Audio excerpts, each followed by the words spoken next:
के हो नि हजुरको नाम? हजुरको नाम के हो नि? अफिलाल पाद्या। हजुर? अफिलाल पाद्या। घर कहाँ? छोटा खेत।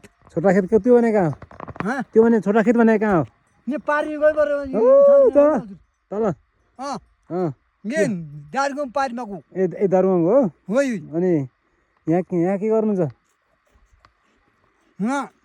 खौतो सामान दिन्छ तयारी गयो हो। हजुर नाम के अरे तपाईँको? मेरो छोटा अफिलाल पाद्या। अफिलाल अबुद्या? अफिलाल अफिलाल पाद्या? पाद्या। त्यो भने के? पाद्या भने कास्ट जात? बामन। ए बामन हुनुहुन्छ? ल बामन हुनु। यता भन्नु ल। ए यस्तो यस्तो यस्तो यस्तो यस्तो यस्तो यस्तो यस्तो यस्तो यस्तो यस्तो होइन यस्तो यस्तो यस्तो गरेर यस्तो हात मिलाउने यस्तो नि है अफिलाल पाद्या होइन? ल ल ल राम्रो जानुहोस् है।